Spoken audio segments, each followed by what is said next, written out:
Darwin est parti pendant 5 ans, entre l'hiver 1831 et l'hiver 1836. Il ne pensait pas partir aussi longtemps.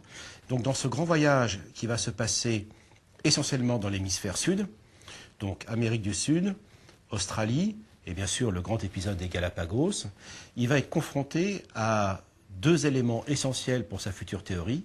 Premièrement, la diversité des espèces ou des formes vivantes dans le temps, donc ce sont les fossiles.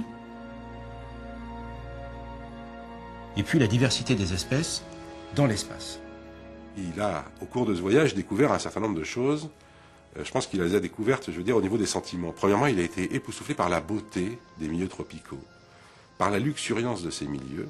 Mais en les regardant, il a aussi été effaré de la difficulté de la vie dans ces milieux.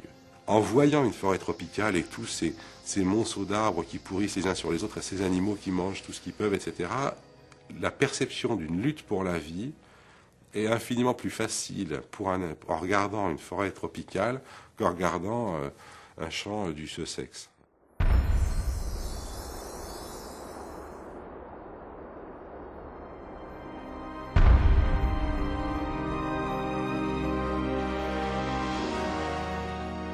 Un événement important a été bien sûr l'épisode des Galapagos, où sur chaque île de l'archipel, eh bien, il s'aperçoit que les pinsons soit ont un corps plus gros, un bec plus fin, un bec plus important. Donc il y a des différences de taille et de forme, ce qu'on appelle la morphologie, des différents pinsons, des différents îlots.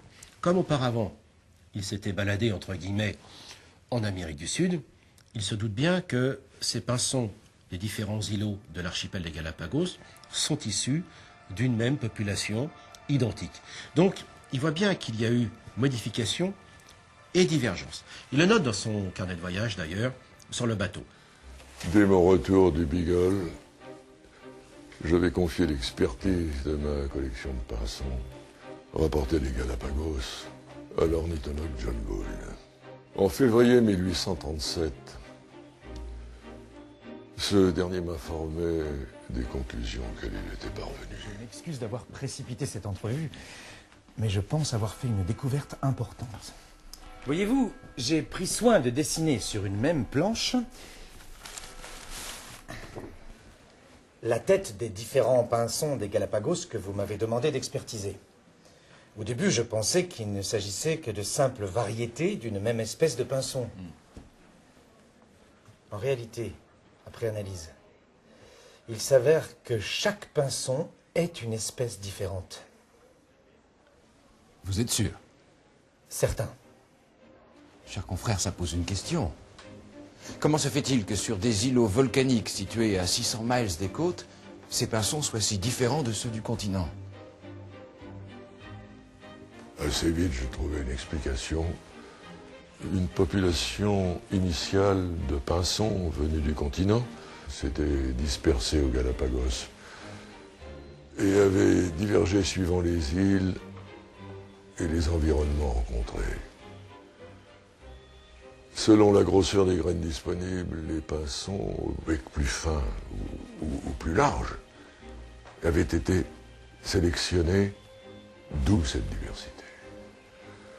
De toute évidence, l'isolement et l'insularité avaient joué un rôle majeur dans cette différenciation. J'étais désormais convaincu que les faits observés étaient explicables par une modification des espèces.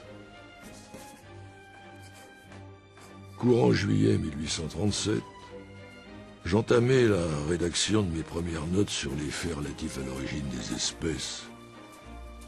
Et je ne cessais plus d'y travailler 20 ans durant.